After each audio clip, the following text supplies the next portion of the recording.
kasadik, tingnan po natin dito sa bahay na to. Yung aso po nila pinakain natin. Yan, pinakain po natin. 5 po sila.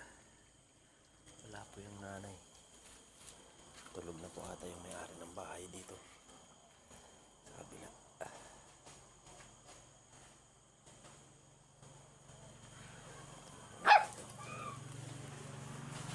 Basurahan po nila. Kaso busog na po yung isa. Umalis na. Kain lang kayo ng kain para mabusog kayo. Tempo ninyo. Gutom na gutom sila. Busog na busog pa. Gutom na gutom. Alas maubos nila yung kan. Busog-busog naman ngayon.